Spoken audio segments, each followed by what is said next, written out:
Selamat sore Tribuners. Assalamualaikum warahmatullahi wabarakatuh. Oke, terima kasih pemirsa Tribuners. Sore hari ini kita bisa berjumpa dengan Bapak Sudarman selaku Ketua PW atau Pimpinan Wilayah Muhammadiyah Provinsi Lampung yang baru saja terpilih ya Pak ya di musyawarah wilayah Pak ya. Yang keberapa nih Pak? Ke-26 di Provinsi Lampung. Bisa disapa Pak Tribuners Pak, di mana berada Pak? Assalamualaikum warahmatullahi wabarakatuh. Seluruh Tribuners mana saja berada, mudah-mudahan senantiasa sehat dan selalu berjalan. Terima kasih Pak Darman. Pak, ini kan Bapak baru saja terpilih dan kami secara khusus bisa langsung nih Pak begitu terpilih terus wawancara secara khusus dengan Pak Sudarman. Kalau di UIN Radina juga kita sebagai sekretaris Pak ya. Radina Lampung selain sebagai dosen, Oke. saya sekarang sebagai ketua lembaga penjaminan. Ketua lembaga penjaminan mutu pemirsa Tribuners, profesor ya Pak ya. Alhamdulillah Profesor Pak Sudarman. Ini kan kita tahu tentang Muhammadiyah Provinsi Lampung yang mungkin nanti bisa Bapak ceritakan secara gamblang, secara step by step.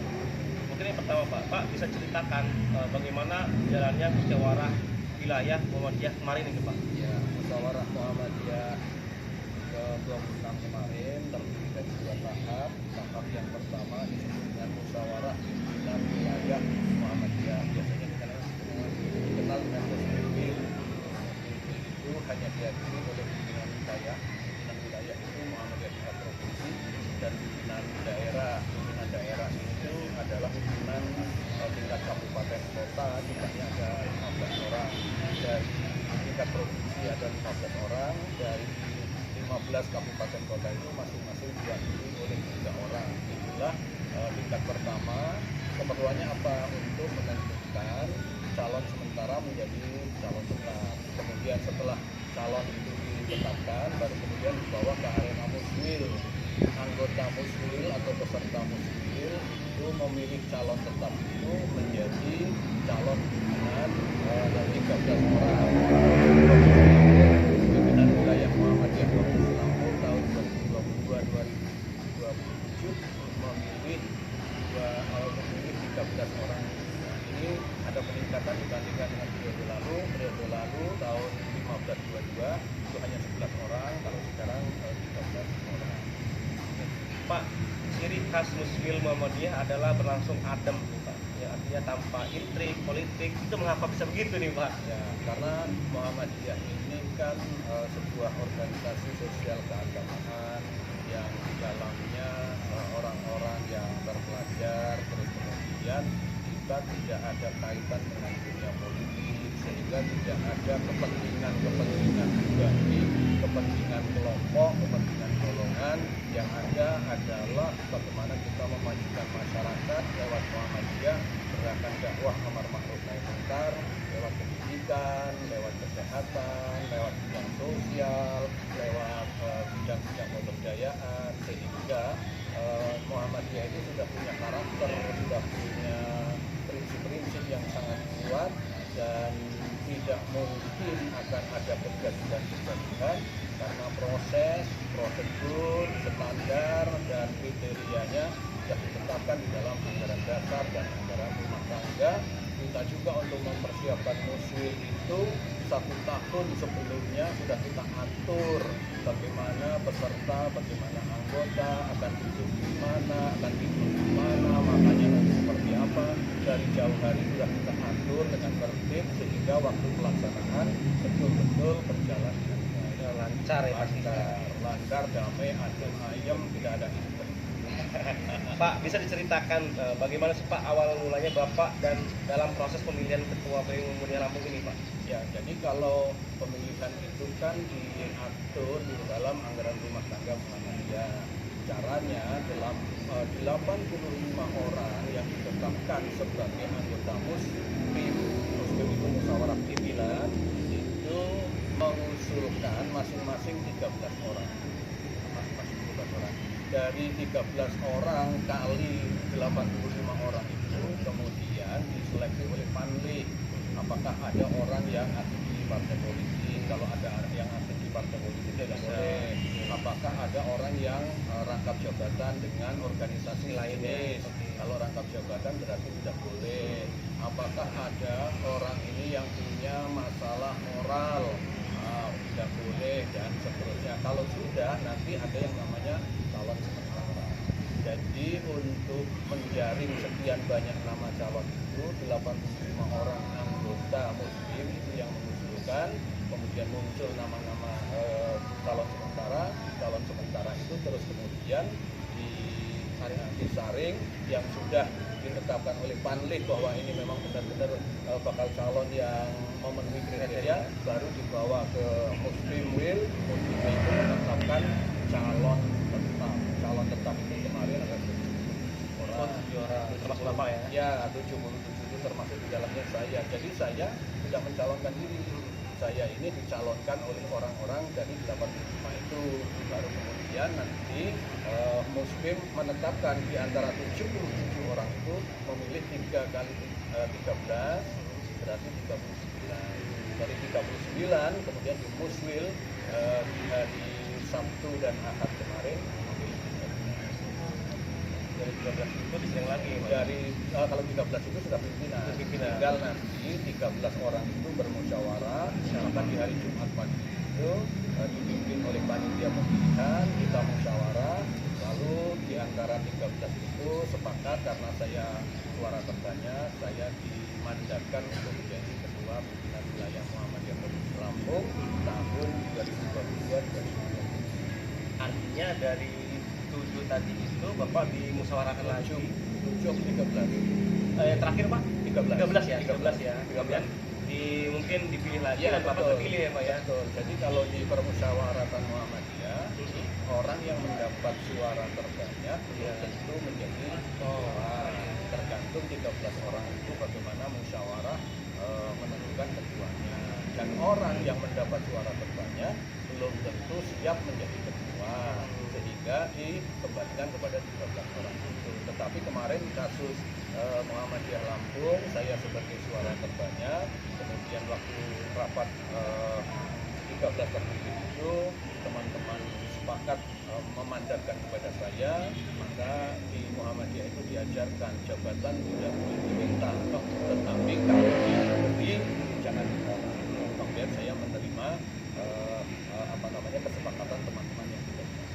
Jadi terakhir suara Bapak berapa Pak? Saya tidak hafal persis ya, mungkin 500 sekian. Saya 500 sekian, tapi saya tidak hafal persis.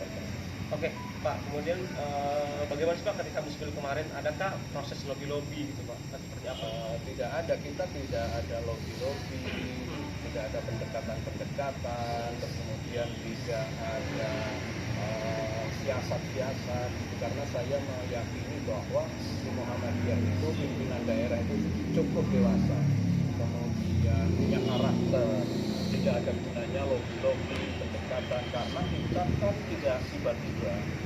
Saya di Muhammadiyah sejak kecil merangkak dari bawah sehingga orang sudah tahu. Di antara 39 orang yang ada di Muslim itu yang dicalonkan sebagai calon tetap itu sudah dikenal orang, sehingga tidak perlu lagi melakukan pendekatan-pendekatan, lobby-lobby dan lain sebagainya. Serahkan saja murni kepada musyawiri. Itu Mas Bayu. Oke Pak, bagaimana peta suara para calon ketua di Musbil kemarin Pak? Ya, ke 39 orang itu sama-sama memiliki peluang, sama-sama memiliki kesempatan. Mereka juga diusulkan oleh anggota Muslim yang 85 orang. Cuman memang kemarin yang lebih dekat itu saya mungkin selisih sekitar 40 sekian suara. Saya melebihi Prof. Marsudi 40 sekian. Tetapi antara peringkat 1 dengan peringkat 13 itu selisihnya tidak terlalu banyak, jadi selisihnya sedikit.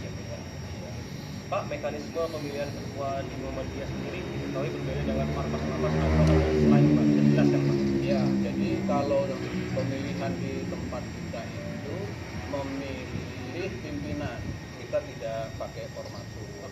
Ya, memilih pimpinan seperti tadi saya jelaskan, dari calon sementara kita tetapkan calon tetap. Calon tetap itu adalah orang-orang yang sudah terseleksi secara administratif dan persyaratan menurut anggaran dasar dan anggaran rumah tangga. Terus kemudian ditetapkan lagi 13 kali lipat pimpinan yang akan dipilih, lalu dipilih pimpinan. Jadi ketika memilih 13 orang itu memilih pimpinan, bukan memilih formatur. Tetapi 13 orang itu belum ada ketuanya, maka ketuanya itu diserahkan kepada 13 orang, difasilitasi, didampingi oleh panitia pembina. Saya kira ini memang ada perbedaan dibandingkan dengan ormas-ormas lain, di mana ormas lain masih ada yang memilih formatur, kemudian ada juga yang memilih ketua umum langsung, baru kemudian nanti memilih anggota. Nah, Pak, kalau boleh tahu Pak, kiprah Bapak sendiri bisa diceritakan Pak soal latar belakang, kemudian kiprah kita selama ini, kemudian Ya, saya bermuhammadiyah ini sejak kecil. Jadi saya begitu tamat SD, saya sekolah di SMP Muhammadiyah, kemudian saya SMA Muhammadiyah, S1 saya di Universitas Muhammadiyah Surakarta. Lalu setelah itu saya ketika sekolah saya aktif di Ikatan Pelajar Muhammadiyah, saya pernah aktif di Ikatan Mahasiswa Muhammadiyah pada tahun 2006 sampai 2010 saya ketua Pemuda Muhammadiyah Provinsi Lampung. Lalu 2005-2010 pada saat yang hampir sama saya menjadi wakil sekretaris pimpinan wilayah Muhammadiyah Provinsi Lampung. Tahun 2010-2015 saya sekretaris Muhammadiyah pimpinan wilayah Muhammadiyah Provinsi Lampung. Kemudian 15-22 kemarin saya juga sekretaris. Jadi saya sekretaris 2 periode, wakil sekretaris 1 periode. Itulah yang melatar belakangi keaktifan saya sampai sekarang ini menjadi ketua wilayah Muhammadiyah. Jadi artinya pemirsa Tribuners, Pak Sudarman ini bukan karbitan dan emang asli orang Muhammadiyah ya Pak ya. Nah Pak, dengan terpilihnya Bapak sebagai Ketua PW Muhammadiyah Lampung, yang apa sih Pak yang akan dilakukan selama 5 tahun ke depan nih Pak, apalagi di masa kepemimpinan Bapak nanti? Ya, targetnya ada 3 yang harus menjadi capaian utama. Yang pertama adalah keilmuan. Jadi masyarakat Lampung secara umum, baik orang Muhammadiyah atau bukan, baik orang Islam atau bukan, itu harus memiliki etos keilmuan yang tinggi, harus memiliki semangat keilmuan yang tinggi, harus terus menjadi pembelajar yang baik. Yang kedua, kemandirian. Mandirian ini dalam arti masing-masing orang, baik pimpinan maupun warga Muhammadiyah, memiliki semangat untuk mandiri, tidak bergantung pada orang lain. Dan jika ini berhasil, maka di luar Muhammadiyah juga harus menjadi orang-orang yang mandiri, menjadi orang-orang yang independen, tidak tergantung kepada siapapun. Karena ajaran Islam itu kan mengajarkan bergantung itu kepada Tuhan. Dan yang ketiga tentu saja kesejahteraan. Kita tahu bahwa masyarakat di sekitar kita, masalah kesejahteraan ini belum merata, menjadi persoalan bersama. Nah, Muhammadiyah terpanggil kita ini memiliki pimpinan 13, memiliki 22 bidang garap yang masing-masing ada ketua dan sekretarisnya. Tentu semua itu kita lakukan untuk meningkatkan kesejahteraan bagi masyarakat. Caranya ada 3. Ya, jadi tujuannya itu keilmuan, kemandirian, dan kesejahteraan. Caranya ada 3. Yang pertama adalah nutrition. Nutrition itu kebebasan. Masih banyak orang-orang di desa-desa, bahkan mungkin di kota, ya di kota Bandar Lampung, di kota Metro, ini yang perlu dibebaskan. Dibebaskan dari berbagai kebutuhan, kemiskinan, ketidaktahuan, dan seterusnya itu perlu dibebaskan. Yang kedua, enlightenment. Enlightenment itu mencerahkan. Jadi Muhammadiyah ini berusaha mencerahkan semesta kalau tingkat nasional. Karena kita ada di tingkat provinsi, kita berusaha mencerahkan dengan gerakan pendidikan, dengan gerakan bidang kesehatan, dengan gerakan bidang ekonomi, dan enlightenment pencerahan. Kemudian yang ketiga itu empowerment. masyarakat kita ini memiliki banyak potensi, anak-anak muda ini juga banyak potensi, perempuan juga banyak potensi, tetapi mungkin kurang diberdayakan. Nah, Muhammadiyah hadir untuk mendampingi masyarakat bagaimana masyarakat ini lebih berdaya saing, berdaya guna, sehingga perlu empower, ada pemberdayaan baik di kalangan laki-laki, perempuan, pemuda, anak-anak, dan Apa yang paling prioritas nih Pak yang akan dilakukan Bapak nih Pak? ya kalau di Provinsi Lampung tentu kita memperbaiki aspek pendidikan, terutama perguruan tinggi, yaitu pendidikan, dan yang kedua kesehatan. Di Lampung ini untuk merata Muhammadiyah juga berkhidmat, tidak di semua kabupaten ada Ahmadiyah dan kesehatan. Yang ketiga ekonomi. Nah, ekonomi kita perlu pacu, kita perlu dorong agar masyarakat berkegiatan ekonomi yang berujung pada kesejahteraan bersama. Nah Pak, kan Muhammadiyah ini terkenal dengan pendidikan yang Pak yang baik.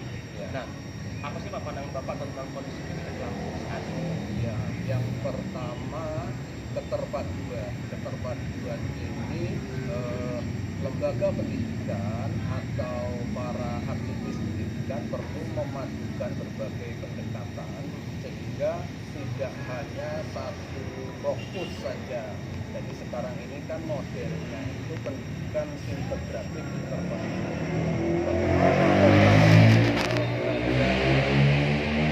Teknik mesin, tetapi juga dia ngerti sosiologi, dia juga ngerti antropologi, dia ngerti agama, begitu. Maka kemudian muncul sekolah-sekolah terpadu. Itu sangat penting untuk mengintegrasikan berbagai aspek dan juga menghubungkan interkoneksi berbagai aspek itu tadi. Kemudian yang kedua, saya kira masalah moral, masalah moral. Pendidik itu harus juga memiliki kepedulian terhadap moral anak-anak. Jadi seorang pendidik tidak cukup hanya mentransfer ilmu dari kepala guru kepada kepala murid, dari buku kepada murid, tidak cukup itu, tetapi dia juga harus mendampingi, dia juga harus mendidik, harus membiasakan, harus meneladani, harus memberikan teladan, maksud saya memberikan teladan, sehingga di samping integrasi interkoneksi tadi itu, tapi perlu juga ada moral yang kita dampingkan, yang kita ajarkan kepada peserta. Adakah hal yang krusial Pak yang harus diperbaiki dari pendidikan Lampung ini?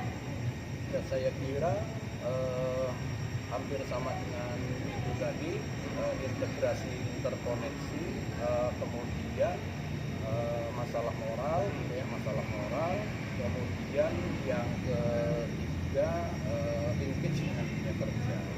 Jadi pendidikan ini juga mengembirakan, setelah selesai pendidikan nanti dia akan bekerja, nanti dia akan menikmati hidup secara lebih baik, sehingga di Provinsi Lampung ini sudah mulai dipikirkan bagaimana pendidikan itu yang integrasi interkoneksi, moralnya bagus, tapi setelah itu menjadi orang-orang yang berguna, tidak menjadi pengangguran. Saya kira begitu. Hanya ke dunia industri juga Ya, connect Pak ya. pasti harus. Nah, Pak, bagaimana Pak perkembangan sekolah-sekolah dan perguruan tinggi milik Muhammadiyah di Lampung ini? Secara umum perguruan tinggi Muhammadiyah di Provinsi Lampung ini perkembangannya bagus. Cuman dari sisi jumlah ya menurun. Menurun itu kenapa? Karena di Pringsewu itu ada 4 sekolah tinggi, tapi kemudian merger menjadi satu, menjadi Universitas Muhammadiyah Pringsewu. Di Kota Bumi ada 2 sekolah tinggi, SDKIP dan SDIA, sekolah tinggi umum. Merger menjadi satu, Universitas Muhammadiyah Kota Bumi. Nah ini di Kalianda juga ada 2 sekolah tinggi, sekarang sedang proses merger. Jadi dari sisi jumlah dia menurun, tapi dari sisi fungsi dia naik. Karena berkualitas ya Pak ya? Ya, di samping lebih berkualitas, dia lebih leluasa melayani masyarakat, semua rumpun ilmu bisa dilayani. Karena kalau yang namanya sekolah tinggi atau institut itu kan satu rumpun ilmu, tetapi kalau universitas itu semua rumpun ilmu bisa didapatkan, bisa dibuka. Pak, bisa dijabarkan Pak lembaga pendidikan Muhammadiyah di Lampung untuk tingkat SD ada berapa banyak, SMP berapa banyak, banyak? Ya, SMK berapa? kalau perguruan tinggi tadinya 10 menjadi 6 Oke. karena sebagiannya merger. Kalau saya ini secara global saja ya, kalau TK sampai SLTA, jadi ada TK, terus kemudian SDMI, SMP MTS, yang SLTA itu ada madrasah aliyah, ada SMK, ada SMA, jumlahnya 584, ya 584 sekolah. Nah, kita juga mempunyai 26 pondok pesantren yang tersebar di berbagai Daerah di kabupaten dan kecamatan di Provinsi Lampung. Pak, memasuki tahun politik 2024 nih Pak, ke arah mana sih Muhammadiyah akan membawa nih Pak? Ya, Muhammadiyah itu tidak ada hubungan organisatoris dengan partai politik manapun dan tidak memasuki wilayah politik praktis, sehingga di Muhammadiyah ini dikenal menjaga jarak yang sama dengan semua partai politik, tetapi juga menjaga kedekatan yang sama dengan semua partai politik. Secara organisatoris Muhammadiyah tidak ada hubungan dengan partai politik, tetapi warga Muhammadiyah harus menjadi pemilih aktif, tidak boleh golput. Adapun partai mana dan tokoh siapa yang mau dipilih diserahkan kepada masing-masing pimpinan dan warga Muhammadiyah secara individual.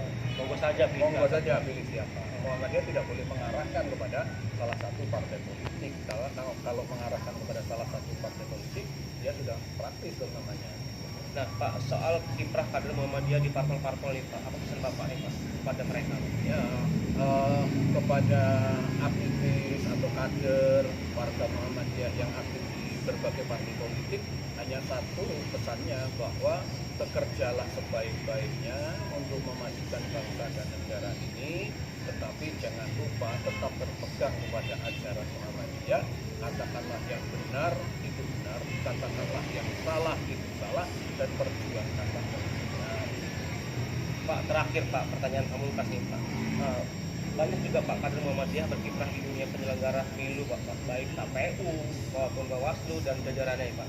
Nah, apa pesan paling mendalam kepada para kader-kader tersebut dari Bapak? Ya, bekerjalah dengan karakter yang diajarkan oleh Muhammadiyah, bekerjalah yang terbaik untuk negara dan bangsa. Jangan mencederai ajaran yang pernah diberikan oleh Muhammadiyah. Maka menjadilah komisioner, menjadilah pengawas, itu yang betul-betul mencerminkan ajaran Islam, ajaran Muhammadiyah. Jangan bertaruh untuk urusan-urusan moral, jangan bertaruh untuk urusan-urusan kebaikan, tetaplah berpegang teguh. Katakanlah yang baik itu baik, walaupun itu pahit. Harus diperjuangkan yang benar dan lawan yang salah. Oke, pemirsa Tribuners, sangat kompleks dan sangat dinamika yang disampaikan Pak Sudarman tadi, dan ini menjadi pesan bagi kita semua agar seluruh kader dan agar masyarakat juga harus cerdas Pak ya, dalam artian untuk seperti yang pemilu tadi jangan golput segala macam Pak ya, dan kita mendukung penyelenggaraan pemilu juga jangan golput ya Pak ya.